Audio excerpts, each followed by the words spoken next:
In the medical equipment leasing industry, there is a very specific kind of professional knowledge that most people never think about. Every machine in every clinic has a paper trail. Every laser, every surgical system, every imaging device, every piece of high-end aesthetic technology sitting in a gleaming medical office under bright lights and behind frosted glass, all of it has a contract behind it, a lease agreement, a lien, a serial number registered to an entity, an account with payment terms and default clauses and repossession protocols. I know all of these contracts. I wrote many of them myself. My name is Dana. I am a senior medical device representative for Meridian Medical Technologies, one of the largest distributors of aesthetic and cosmetic surgery equipment in the Western United States. For the past 7 years, my job has been to sell, lease, and manage the service relationships for high-end medical equipment, laser systems, body sculpting platforms, surgical imaging devices, across a territory covering 4 states. I am very good at my job. I am also, as of 8 months ago, in the process of finalizing a divorce from a man named Marcus, who is a corporate attorney and who left me for a plastic surgeon named Dr. Vivian Cross.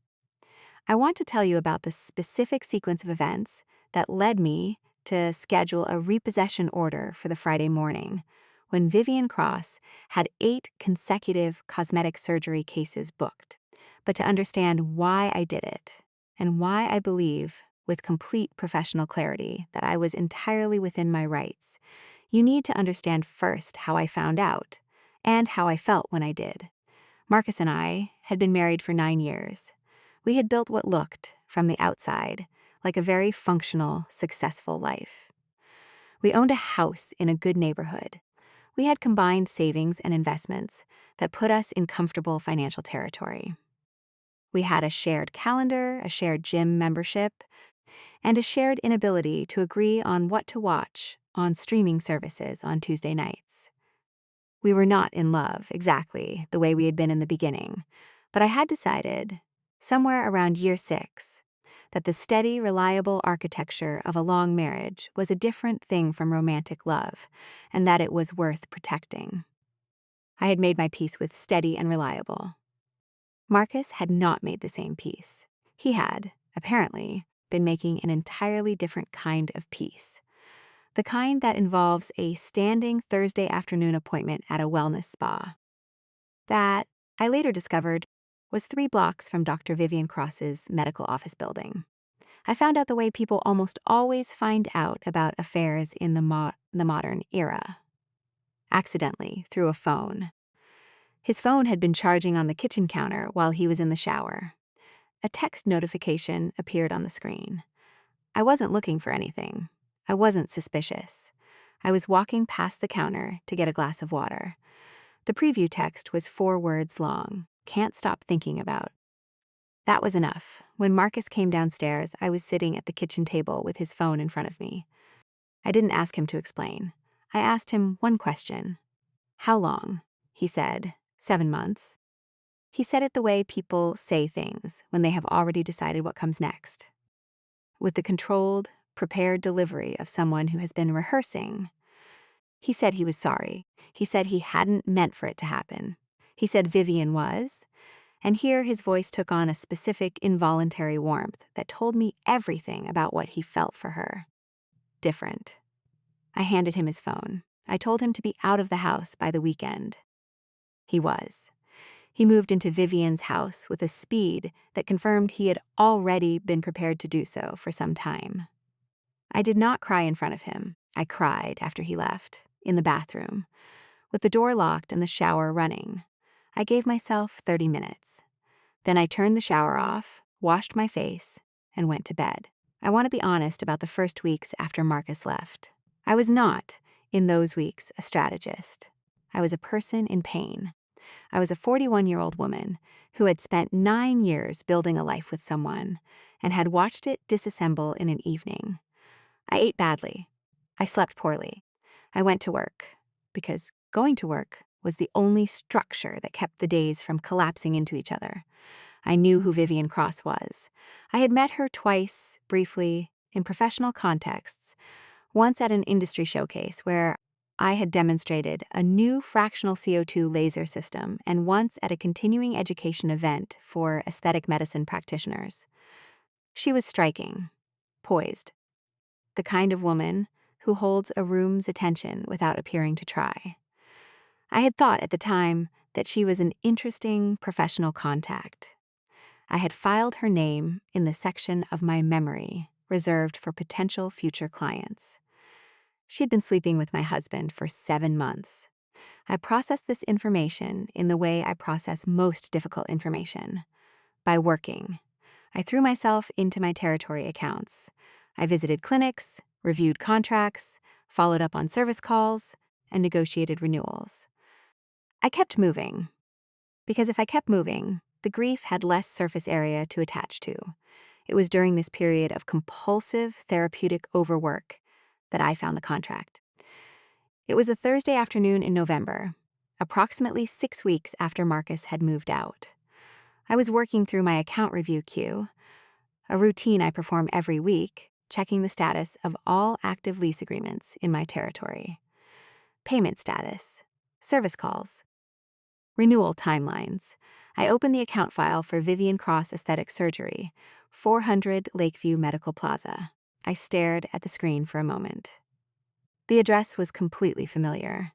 Lakeview Medical Plaza was a high-end medical office complex on the west side of the city. I had been to that building.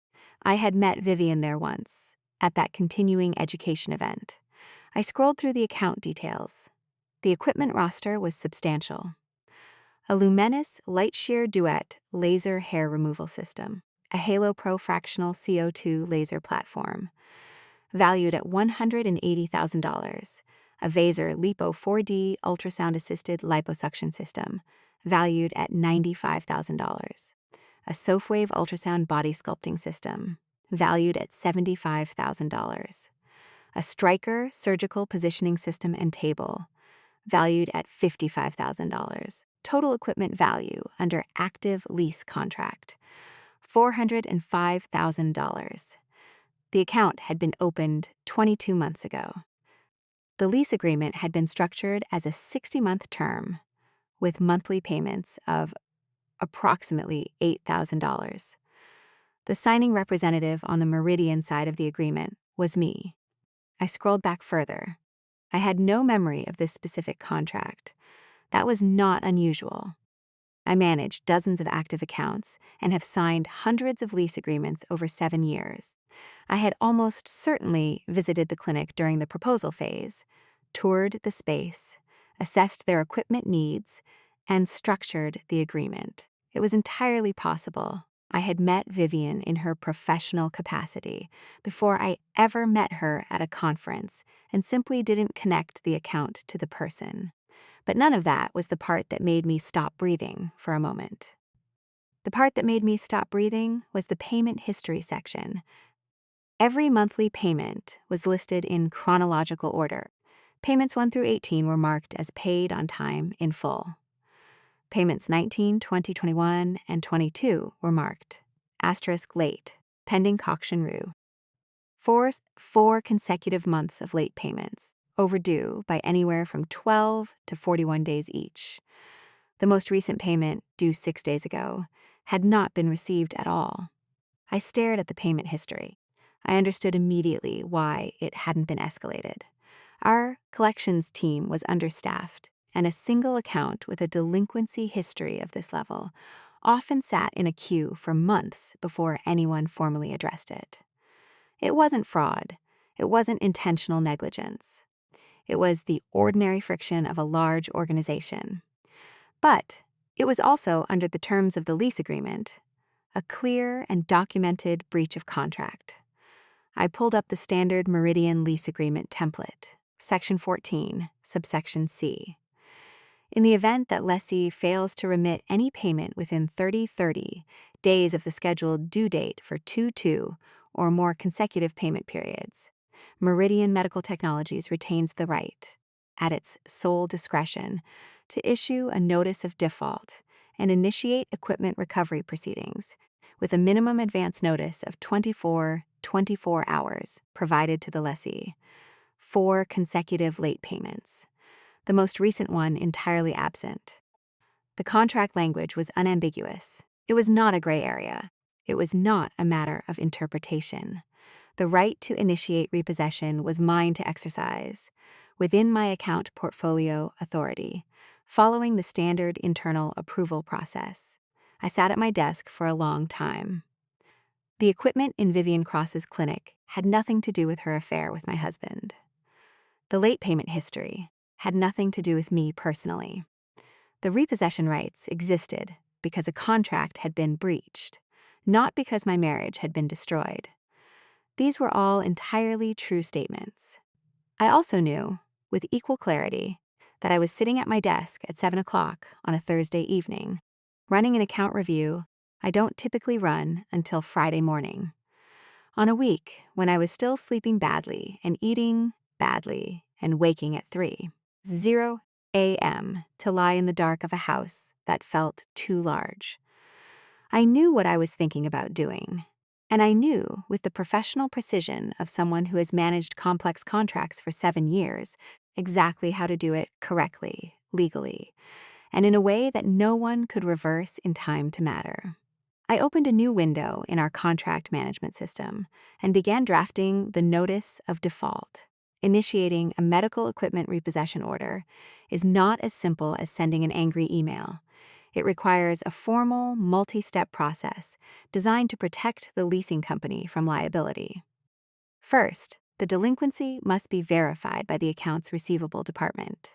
Second, a formal notice of default must be drafted, citing the specific contract violations. Third, the notice must be approved by regional legal counsel. Fourth, the repossession order must be scheduled with the logistics and technical teams who require specialized transport vehicles and trained technicians to safely dismantle and remove high-value medical systems without damaging them. I completed the first 3 steps by noon on Monday. The accounts receivable manager confirmed the 4 consecutive late payments and the missed payment from the current month. The regional legal counsel reviewed my drafted notice of default, verified the contract language, and stamped it approved. It was all entirely standard procedure. From a corporate perspective, I was simply a diligent territory manager finally addressing a neglected delinquent account. The 4th step. Scheduling the repossession is where a territory manager has discretion. Logistics teams usually prefer a 3 to 5 day lead time for a major recovery operation. You have to coordinate the truck, the technicians, and the security protocol. You also have to consider the disruption to the clinic. Standard practice, as a courtesy, is to schedule repossessions for a Monday morning or a Friday evening, minimizing the impact on active patient appointments. I did not want to minimize the impact. I had access to Vivian Cross's clinic scheduling patterns because Meridian's equipment service logs include anonymized utilization data. We use this data to predict maintenance cycles. How many times the laser is fired, how many hours the body sculpting machine runs. I knew from the utilization data that Vivian's clinic operated at peak capacity on Fridays. Fridays were the day high-end clients wanted their procedures done, giving them the weekend to begin recovery before facing the world or the office on Monday. I pulled the specific utilization profile for the upcoming Friday. Based on the historical data and the pre-programmed warm-up cycles the machines had already registered in the system, she was fully booked. 8 procedures. A mix of fractional laser resurfacing, vaser liposuction, and non-invasive body contouring. A fully booked Friday meant 8 distinct patients who had likely taken time off work, arranged childcare, mentally prepared themselves for a medical procedure, and paid substantial deposits. It meant a highly choreographed schedule where any delay cascading through the day would cause chaos. I called the logistics coordinator, a man named Dave, who had worked with me for 5 years. I have an expedited recovery order, I told him. Account 884A, Vivian Cross Aesthetic Surgery, 4 units total: the CO2 laser, the Vaser system, the SoFwave, and the surgical table. That's a heavy pull, Dana, Dave said, sounding surprised. All 4 units? Usually we just pull the most delinquent asset to force a payment conversation. The whole suite, I said. Legal approved it this morning. We have 4 consecutive months of delinquency across the entire account balance. All right, Dave said, typing. I can probably get a crew out there by next Tuesday or Wednesday. No, I said. I need it done this week, Friday morning, early. Dave hesitated. Friday is tough. We're already running 2 delivery routes, and getting a specialized tech out there for the Vassar teardown is going to stretch us thin. Why the rush? If they've been late for 4 months, another few days won't kill us. There's a concern about asset security. I lied, smoothly and without hesitation. I've heard rumors of financial instability at the clinic. I don't want to risk the equipment being moved or locked down by another creditor over the weekend. I need them secured on Friday. It was a standard industry justification.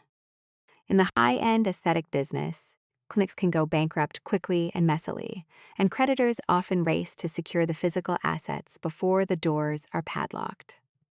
Okay, Dave said, his tone shifting to professional urgency. I understand. If it's a flight risk, we'll prioritize it. What time on Friday? 7 a.m., I said, right when they open. I want the crew inside before the first patient arrives. And Dave? Yeah? I want to be there, I said, as the territory manager. I should oversee the recovery personally. Just to make sure the transition is smooth and there are no altercations. Makes sense, Dave agreed. I'll schedule the crew for 7. We'll meet you in the parking lot. I thanked him and hung up. The formal notice of default was scheduled for electronic delivery on Thursday at 7:00 a.m., exactly 24 hours before the repossession, fulfilling the minimum notice requirement under Section 14, subsection C. It would arrive in the clinic's primary administrative inbox, accompanied by an automated text alert to the phone number on file. The phone number on file belonged to Vivian Cross. I spent the rest of the week managing my other accounts. I did not text Marcus. I did not call him. We had communicated only through our respective attorneys since the day he moved out, establishing the boundaries of the separation agreement. He was living in her house, presumably sleeping in her bed, eating dinner at her table. I imagined them having coffee in the mornings, discussing their days. I imagined him listening to her complain about the administrative burdens of running a private medical practice. The pain of the first few weeks had hardened into something else. It was no longer a frantic, suffocating thing. It was cold, heavy, and very still. It felt like holding a stone in my chest. Thursday morning arrived. At 7 a.m., I watched the notification in our system change from pending to delivered. The notice of default had hit the clinic's inbox. The text alert had been sent. I waited. It took 2 hours. At 9:15 a.m., my office phone rang. The caller ID displayed the main number for Vivian Cross Aesthetic Surgery. I let it ring 3 times. Then I picked it up. Dana speaking, I said. My voice was entirely steady. Hi, Dana. This is Sarah, the office manager at Dr. Cross's clinic, the voice on the other end said. She sounded stressed, speaking a little too quickly. I'm calling about an automated email and text we just received. Something about a notice of default and equipment recovery. Yes, Sarah, I said, pulling up the account file on my screen, though I didn't need to look at it. I see the notice was generated this morning.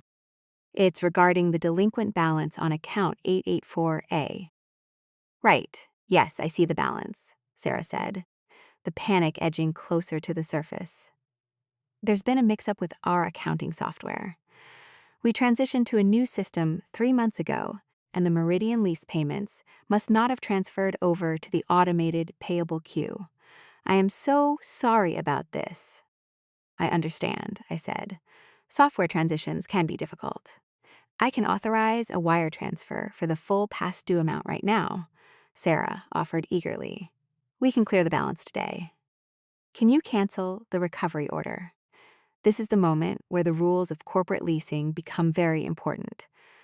Sarah, I said, adopting the sympathetic but firm tone I used for difficult client conversations. I appreciate that you want to resolve this immediately. However, because the account reached 4 consecutive months of delinquency, the recovery order has already been escalated and approved by regional legal counsel. Under our current corporate policy, once a notice of default reaches that stage, a territory manager cannot unilaterally cancel a scheduled repossession, even with a promise of payment. This was technically true.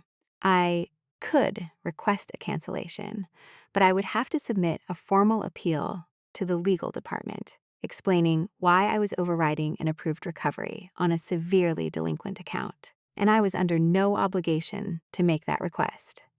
But we have the money, Sarah protested. We can pay the late fees, whatever the penalty is. Dr. Cross has a completely full schedule tomorrow. She has 8 surgical procedures booked. If you take the equipment, she can't operate. It will be a disaster for the patients. I truly apologize for the inconvenience, I said. But the equipment recovery is scheduled for tomorrow at 7 CU-AM. I recommend you begin notifying your patients immediately. There was a stunned silence on the line. I need to speak to your supervisor, Sarah said, her voice trembling slightly. My supervisor is currently traveling, but I can provide you with the contact information for our regional legal department. I offered smoothly. They are the only entity authorized to halt an active recovery order at this stage. I gave her the general legal department inbox, which I knew from experience had a response time of 48 to 72 hours. Thank you, Sarah said stiffly, and hung up. I leaned back in my chair. The stone in my chest felt very slightly lighter. 30 minutes later, my cell phone rang. It was not a clinic number. It was a number I had known by heart for 9 years. Marcus. I let it ring until it went to voicemail. 10 minutes later, he called again. I sent it to voicemail. Then a text message arrived. Dana, we need to talk. Right now. Please pick up the phone. I stared at the screen. I thought about the text I had seen on his phone charging on our kitchen counter. Can't stop thinking about. I typed my reply carefully, ensuring my tone was as professional and detached as it had been with the office manager. All communication regarding the separation should be directed to my attorney. If this is regarding account 884EP with Meridian Medical Technologies, please have the account holder contact our legal department. The response came almost instantly. Dana, be reasonable. Vivian just told me what's happening. You can't do this. She has patients tomorrow. Real people who need surgery. You're doing this because of me. Don't punish her patients for what I did. He was trying to appeal to my morality. He was trying to frame this as an emotional overreaction, a vindictive personal attack that was harming innocent bystanders. He had always been good at framing things. He was a lawyer. I typed my final response for the day. I am executing a standard legal repossession order on an account that is 4 months delinquent. The contract terms are clear. I will see Dr. Cross at 7. 0 a.m. tomorrow, I turned my phone off, placed it in my desk drawer, and went back to work. The trap was set. The contract was the cage. And there was no way out. I arrived at Lakeview Medical Plaza at 6:45 a.m. on Friday. The air was sharp and cold. The parking lot was mostly empty, save for a few early arriving medical staff. 2 Meridian Logistics trucks, large, unmarked white box trucks, equipped with hydraulic lift gates, were already parked near the loading dock at the rear of the building. I parked my car and walked over to Dave, the logistics coordinator, who was standing with 4 technicians in Meridian uniforms.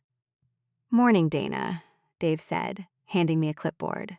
I've got the recovery manifests, 4 units.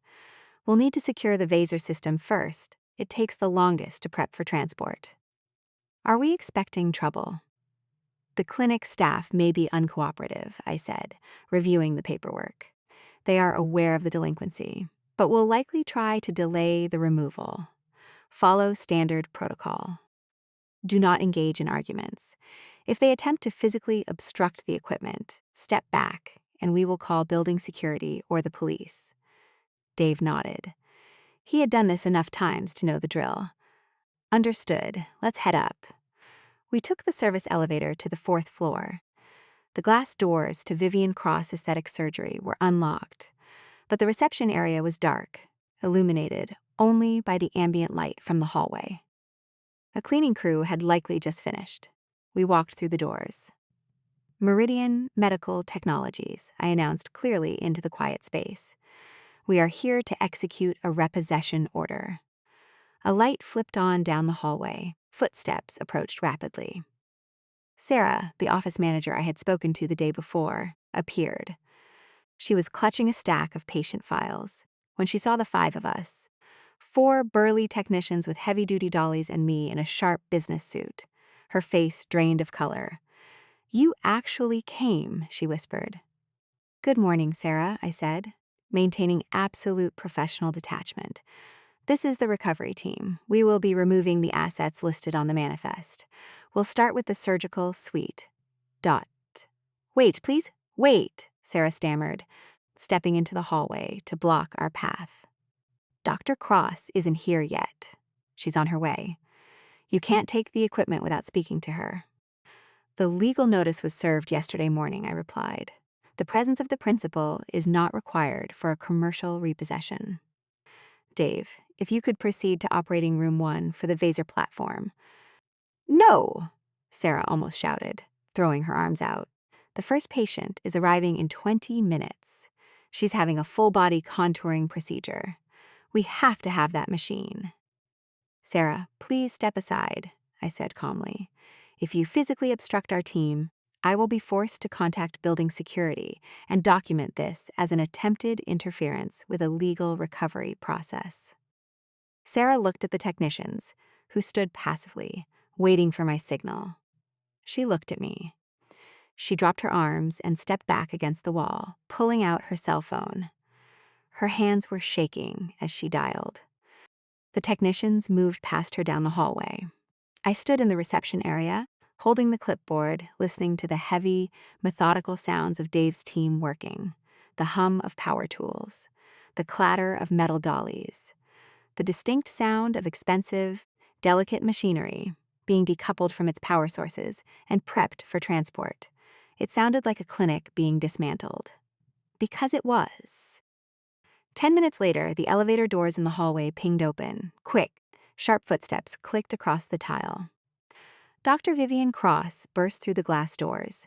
She looked exactly as she had when I met her at the continuing education event.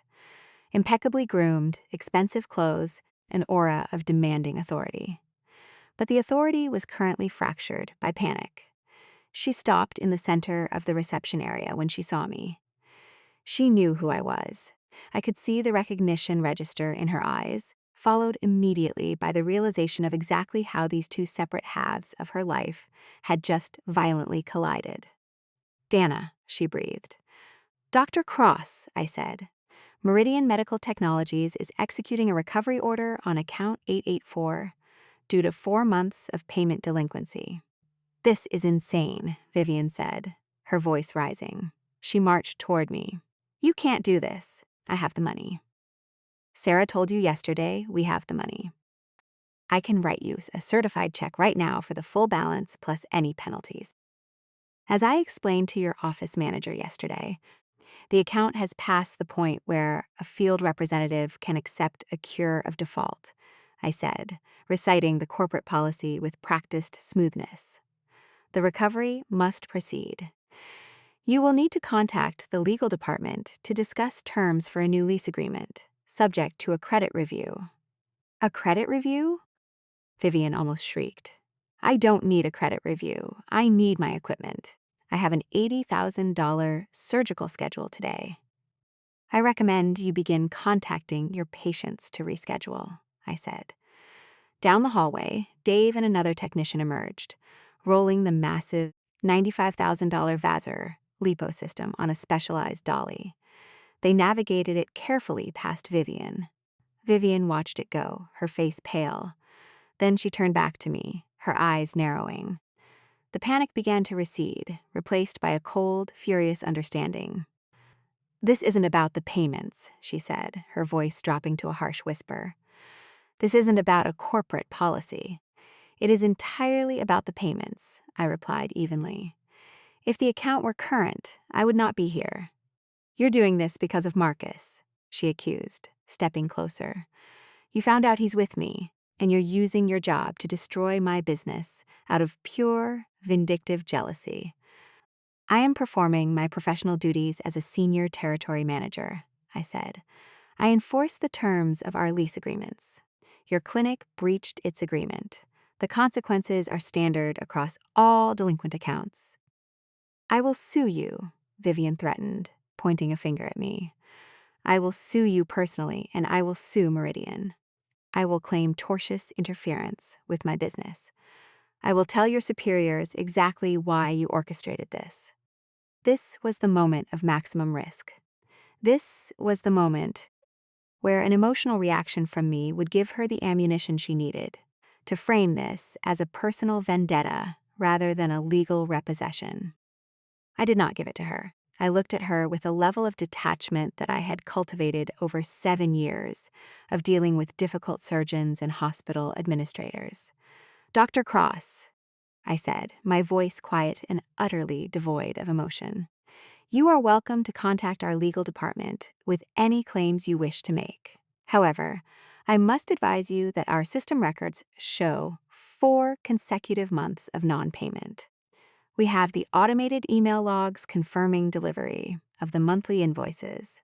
We have the electronic verification of the notice of default delivery. Meridian's position is entirely documented and legally unassailable." I paused, letting that reality settle over her.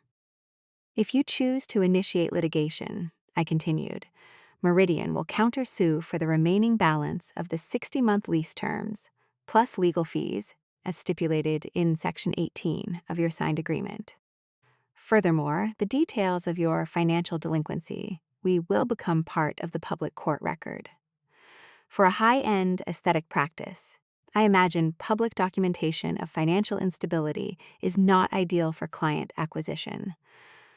Vivian stared at me. She was a smart woman. She understood leverage. She understood that she had none. She had breached the contract. I had simply chosen the most destructive possible moment to enforce it, and there was absolutely nothing she could do to prove that my timing was anything other than rigorous corporate compliance. The glass doors opened again. A woman in a cashmere coat and large sunglasses walked in, the first patient. "Hi," the woman said brightly, looking from me to Vivian. "I'm here for my 7:30 appointment." Vivian looked at the patient. She looked at me. She looked down the hallway, where Dave was now guiding the $180,000 CO2 laser out of treatment room 2. The authority finally, completely crumbled. "Sarah," Vivian said, her voice hollow. She didn't look at the patient. She just stared at the floor. "Please take Mrs. Sterling into the consultation room. Tell her there's been a facility emergency and we have to reschedule." Sarah, looking like she might cry, gently guided the confused patient away. I stood in the reception area for another 45 minutes, watching the systematic dismantling of Vivian Cross's surgical capacity. Dave and his team were efficient. By 7:50 a.m., all 4 pieces of equipment were loaded onto the trucks. I signed the final recovery manifest. I handed a copy to Vivian, who was sitting behind the reception desk, staring blankly at the wall. "The equipment has been secured," I said. "Meridian will be in touch regarding the final account balance." She didn't answer. I walked out of the clinic, took the elevator down to the parking lot, and got into my car. I turned the engine on, but I didn't put it in drive immediately. I sat there in the quiet of the morning. I had expected to feel a surge of triumph. I had expected the heavy stone in my chest to finally disappear, but it didn't. It just felt different.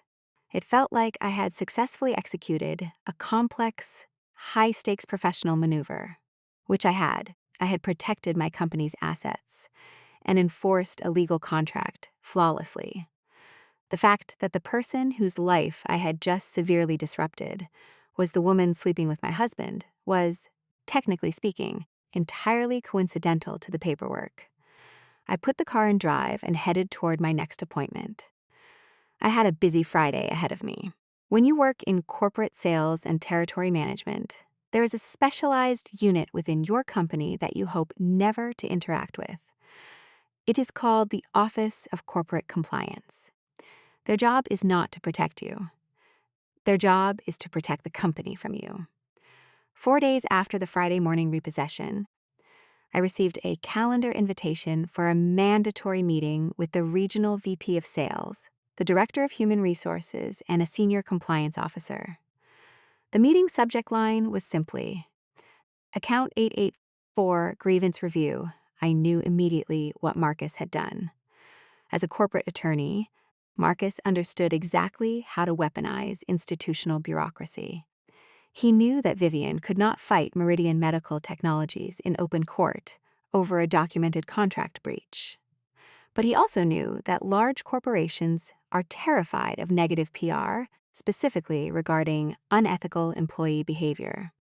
He had helped Vivian draft a formal, legally aggressive grievance and submitted it directly to Meridian's executive board. When I walked into the conference room on Tuesday morning, the atmosphere was distinctly adversarial. The compliance officer, a serious man named Caldwell, sat with a thick printed file in front of him. "Have a seat, Dana," the VP of sales said. He looked uncomfortable. I was one of his top performing reps, but the presence of compliance meant the situation had escalated beyond his protection. "We are here to discuss the recovery order executed last Friday at Vivian Cross Aesthetic Surgery," Caldwell began, opening the file. "Meridian has received a formal grievance from Dr. Cross. She is alleging tortious interference with her business, unethical conduct, and the misuse of corporate authority for personal retaliation." Caldwell looked up at me. "Dr. Cross has provided documentation indicating that her romantic partner is your estranged husband. She alleges that you deliberately expedited a repossession order without offering customary payment cure options, specifically to cause maximum disruption to her surgical schedule on a Friday as an act of personal revenge." The room was very quiet. The HR director was taking notes. "This is a serious allegation, Dana," the VP of sales said quietly. "If a territory manager is using Meridian assets and legal contracts to settle personal domestic disputes, that is a massive liability for the company. It's a fireable offense." "I understand the severity of the allegation," I said. My voice was calm, pitched at the exact same professional frequency I used when presenting quarterly sales projections. "May I ask a clarifying question?" Caldwell nodded. "Proceed." "Does Dr. Cross deny that her account was 4 months delinquent?" "She acknowledges the delinquency," Caldwell said carefully. "She attributes it to an administrative software error. However, the core of her grievance is the manner and timing of the enforcement. She claims standard protocol would involve a phone call from the territory manager to negotiate a payment plan before a Friday morning raid." "I see," I said. I opened the leather portfolio I had brought with me. I took out 3 sets of stapled documents and slid one across the table to each of them. "I anticipated this grievance," I said. "Please turn to page 1. This is the complete system log for account 884A over the past 4 months. You will see that automated payment reminders were sent to the clinic's registered email address on days 5, 15, and 25 of every single delinquent month. A total of 12 automated warnings." They looked at the logs. "Page 2, I continued. "This is the territory utilization report. It shows that my portfolio currently carries 74 active accounts. In the past 3 years, I have executed 6 recovery orders for delinquency. Please look at the timeline for those 6 recoveries." Caldwell studied the sheet. He was a numbers man. He understood what he was looking at immediately. "In all 6 historical cases," I said, pointing to the data, "the recovery order was initiated exactly 48 hours after the account crossed the the 120-day delinquency threshold. I enforce contracts strictly and uniformly across my entire territory. Vivian Cross's account crossed the 120-day threshold on a Tuesday. The notice of default was drafted on Wednesday, approved by legal on Thursday, and executed on Friday. The timeline is mathematically identical to my standard operating procedure. The VP of Sales let out a very quiet, slow breath. The discomfort in his posture began to ease. "Page 3, I said.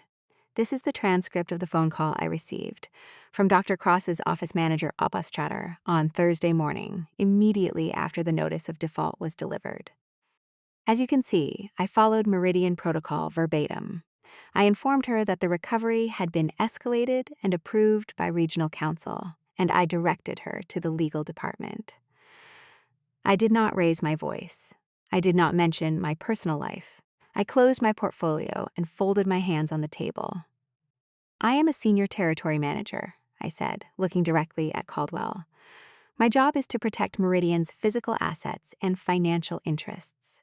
Account 884A was holding over $400,000 of our equipment while demonstrating profound financial instability and ignoring 12 consecutive payment warnings. Securing those assets immediately was the only responsible corporate action. The fact that the clinic owner is involved with my ex-husband is an unfortunate personal coincidence, but it did not alter my professional procedure by a single degree. Caldwell looked at the documents. He looked at the VP of Sales. Then he looked at me. Compliance officers do not care about your feelings. They care about paper trails, precedent, and liability. Marcus had gambled that Meridian would panic at the threat of a lawsuit and offer Vivian a generous settlement, perhaps writing off her late fees and restoring her equipment, to make the PR nightmare go away. But Marcus had underestimated me. He had assumed I acted out of raw, emotional rage, which would have left procedural gaps. He hadn't realized that I had processed my rage by building an impenetrable fortress of corporate compliance. "The documentation is pristine," Caldwell said, finally, closing his file. "You followed the contract to the letter. There is no evidence of procedural deviation." "Thank you," I said. "However," Caldwell added, his tone shifting, "this grievance still presents a nuisance risk. Dr. Cross's attorney, who I note shares an address with your estranged husband's firm, is threatening to take this to the industry trade press. It's a headache. I agree," I said smoothly, "which is why I recommend we resolve the headache permanently." Caldwell raised an eyebrow. "I'm listening, Doctor. Cross has submitted a formal grievance explicitly stating that her clinic's administrative infrastructure is so incompetent that it failed to notice 4 months of high-value lease payments bouncing," I said. "She has also attempted to weaponize our compliance department with a frivolous complaint to avoid paying a legitimate corporate debt." I paused, letting the corporate logic settle in the room. "Under Section 8 of our distributor guidelines," I continued, "Meridian reserves the right to permanently blacklist any client who demonstrates gross financial negligence or who engages in hostile legal actions against the company. Given the severity of her breach and the subsequent bad faith grievance, I strongly recommend we issue a permanent do not lease, DNL, order on Vivian Cross and any affiliated business entities." The VP of Sales smiled. It was a very small, very sharp smile. A DNL order was the nuclear option in our industry. It didn't just ban Vivian from Meridian, because major distributors share extreme risk profiles through a mutual underwriter network. A permanent DNL from Meridian would effectively flag her as toxic across the entire western United States. "I concur with the territory manager's assessment," the VP of Sales said to Caldwell. "The client is high risk, hostile, and delinquent. Let's cut her off." Caldwell nodded slowly. He picked up his pen. "I will have legal draft the DNL notice today, and I will personally respond to her attorney's grievance, outlining our findings and including the blacklist notification." The meeting was adjourned. I walked out of the conference room and took the elevator down to the lobby. Marcus had tried to use my company to punish me. He had tried to frame me as an emotionally unstable, vindictive ex-wife who couldn't keep her personal life out of her professional duties. Instead, he had just handed me the exact mechanism I needed to ensure that Vivian Cross would never lease a piece of high-end medical equipment in this territory again. I bought a very expensive latte from the lobby cafe, walked to my car, and drove to my afternoon appointments. The machine was running perfectly. In the aesthetic medical industry, reputation is the primary currency. High net worth clients do not choose a plastic surgeon solely based on technical skill. They choose based on an atmosphere of absolute luxury, reliability, and discretion. When they book a $7,500 body sculpting package, they expect a seamless experience. They do not expect to be turned away at the reception desk because the facility's equipment has been repossessed. But the Friday morning repossession was only the first fracture. The permanent do not lease, DNL, order that Meridian issued on Tuesday afternoon was the sledgehammer. The medical device distribution world is highly consolidated. There are only 3 major players in our region capable of outfitting a high-end surgical suite. These distributors share extreme risk profiles through a mutual underwriter network. When Meridian filed the DNL, it didn't just lock Vivian out of our catalog. It effectively flagged her as a toxic asset across the entire Western United States. To acquire replacement equipment, Vivian had only 2 options left. She could purchase the machines outright, which would require liquid capital of over $400,000, capital she clearly did not have. Or she could attempt to secure a new lease agreement with a smaller, subprime distributor that didn't share the main underwriting network. She tried the latter, and the subprime distributors, seeing her public default history and the DNL flag, demanded exorbitant interest rates and a 50% cash deposit up front. She was completely paralyzed. It wasn't just the 8 patients whose procedures were canceled on the day of the repossession. It was the patients scheduled for the following Monday and Tuesday and the rest of the month. Vivian could not perform vasor liposuction without the vasor system. She could not perform fractional resurfacing without the CO2 laser. She could not perform non-invasive contouring without the SoftWave platform. Her core revenue streams had been severed entirely. Within 2 weeks, the whispers started.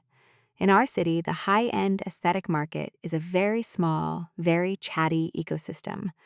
Patients talk to other patients. Receptionists talk to estheticians. Sales reps talk to each other.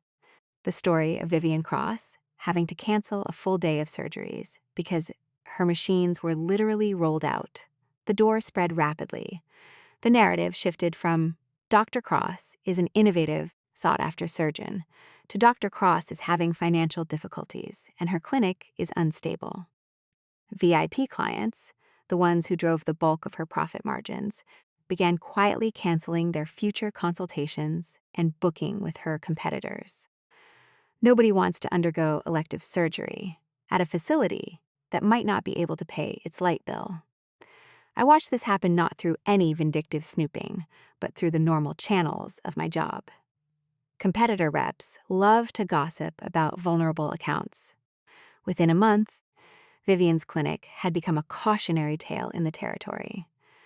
During this time, the legal machinery of my divorce had stalled.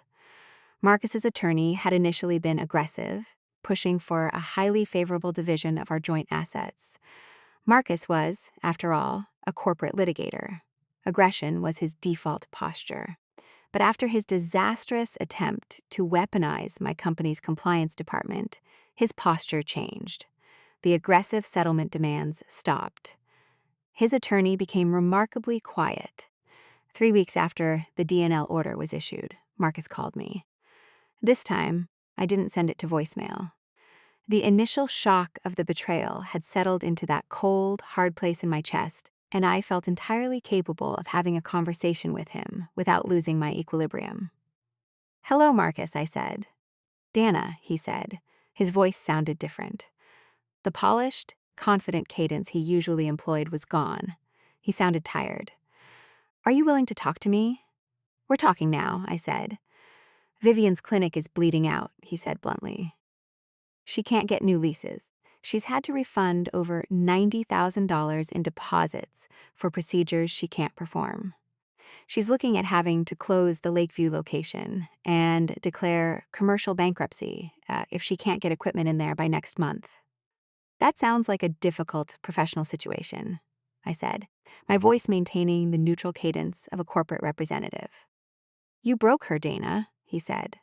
There was no anger in his voice, only a kind of exhausted resignation. You found the one vulnerability she had, and you used it to completely dismantle her practice. And then you got her blacklisted. I enforced a legal contract. I corrected him. The payments were 4 months delinquent. The blacklist was a corporate response to a frivolous, bad faith grievance filed against a senior employee. A grievance, I imagine, that you helped her draft. He was quiet for a long moment. He knew I had beaten him at his own game. She thinks I'm the reason this happened, he said finally. You are, I said. She blames me, he continued, as if I hadn't spoken. The stress of the clinic collapsing, it's poisoning everything. We fight constantly. She looks at me, and I know she's thinking about those trucks backing up to her clinic. She looks at me, and she sees the end of her career. I listened to him describe the deterioration of the relationship he had blown up his 9-year marriage to pursue. I felt a profound sense of detachment. I was listening to a story about strangers. Why are you calling me, Marcus? I asked. He exhaled heavily. I want to settle the divorce. Quickly, whatever terms your attorney proposed last month, I'll sign them. I need to be done with this part of the conflict. I can't fight a divorce battle and deal with the fallout of the clinic at the same time. I'll have my attorney send the finalized paperwork tomorrow, I said. Dana, he said, his voice softening slightly, reaching for a connection that no longer existed. For what it's worth, I never wanted to hurt you like this. I know, I said, and I did know. Marcus wasn't malicious. He was just selfish. He wanted what he wanted, when he wanted it, and he expected the world to accommodate him. But you did. And now we are both dealing with the consequences of the contracts we broke. I hung up the phone. The divorce was finalized 6 weeks later. True to his word, Marcus signed the settlement agreement without contest. I kept the house, the primary investment accounts, and my pension. He kept his car and whatever equity he was building in Vivian's rapidly depreciating life. Vivian Cross Aesthetic Surgery officially closed its Lakeview Medical Plaza location 2 months after the repossession. The financial strain of maintaining the expensive commercial lease without the revenue from the high-margin surgical procedures proved unsustainable. She didn't lose her medical license, of course. She was still a skilled surgeon, but she lost the independent luxury practice she had spent years building. The last I heard, she had taken a position as a staff surgeon at a regional hospital's burn and reconstruction unit. Important, necessary work, but a far cry from the lucrative, glamorous world of private aesthetic medicine. Marcus, unable to sustain the tension of a relationship built on the wreckage of his marriage and her business, moved out of Vivian's house shortly after her clinic closed. He rented an apartment downtown. We do not speak. I still manage the Western Territory for Meridian Medical Technologies. I still review account files every Thursday afternoon. And I still know exactly how to read a contract. People often ask me how I felt after it was all over. They expect a story about triumph. They expect me to say that watching the clinic fold and my ex-husband's new relationship collapse under the weight of the financial ruin I had orchestrated was profoundly satisfying. They expect the classic revenge narrative arc. The betrayal, the brilliant counterstrike, the total victory, the happily ever after. But life, unlike a perfectly drafted contract, rarely resolves cleanly. The truth is that the satisfaction was brief and intensely clinical. It was the satisfaction of a mathematician solving a complex equation, or a chess player seeing a forced mate in 3 moves. I had looked at the board, identified the vulnerability, applied the exact amount of pressure required by the rules of the game, and achieved the desired outcome. I won. The divorce settlement was finalized entirely on my terms. I retained my financial security, my home, and my peace of mind.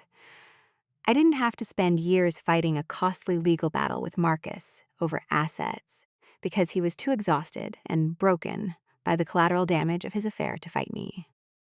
Vivian Cross learned a brutal lesson about the fragility of a business built on leased luxury and administrative negligence. She lost her prestigious clinic, her high net worth clientele, and the glittering life she had constructed. She was reduced from an aesthetic pioneer to a staff surgeon, working under someone else's authority. And Marcus lost both the marriage he had thrown away and the shiny new life he had burned it down to get. He found himself living alone in a rented apartment, carrying the knowledge that his choices had destroyed not one, but 2 women's lives. That is the win.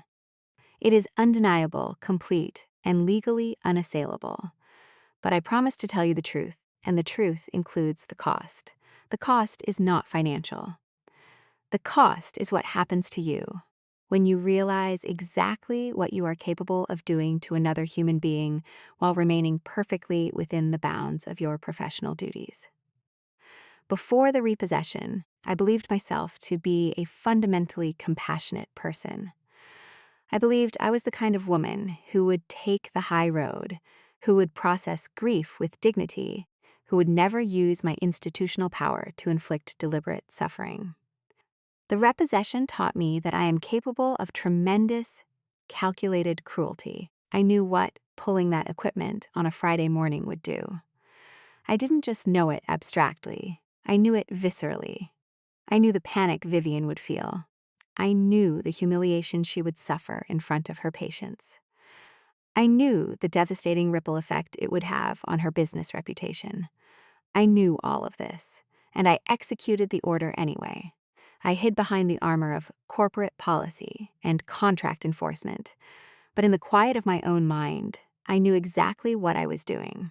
I weaponized a clerical error to destroy a woman's livelihood because she slept with my husband. There is a coldness that enters your soul when you do something like that. You don't get to wash your hands afterward and pretend you are still the same person you were before. You have to live with the knowledge that when the circumstances aligned, you chose vengeance over grace. You chose destruction over letting go. I am a harder person now than I was 9 years ago when I married Marcus. I am more guarded, more suspicious, and entirely intolerant of vulnerability.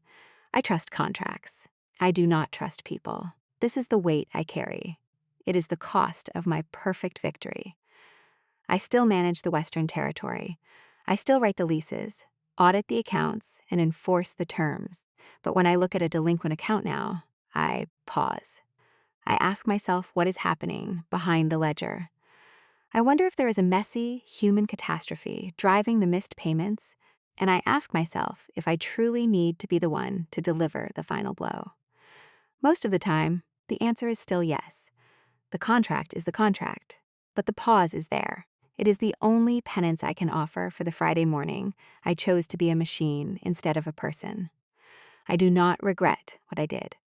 Given the same circumstances, the same betrayal, and the same open door of opportunity, I would execute the repossession order again. But I no longer pretend that it makes me the hero of the story. It simply makes me the one who survived. Which brings me to you. I have told you exactly what I did, how I did it, and what it cost me. I have shown you the math of the betrayal and the geometry of the revenge. So, I leave the final judgment to you. If your spouse left you for someone else, and you discovered that you held the legal power to completely and lawfully dismantle that person's business without ever breaking a single rule, would you do it? Would you pull the trigger on the repossession, knowing the devastation it would cause? Or would you walk away, take the high road, and leave them to their new life? Where is the line between justice, karma, and cruelty? Tell me honestly in the comments. I read every single one.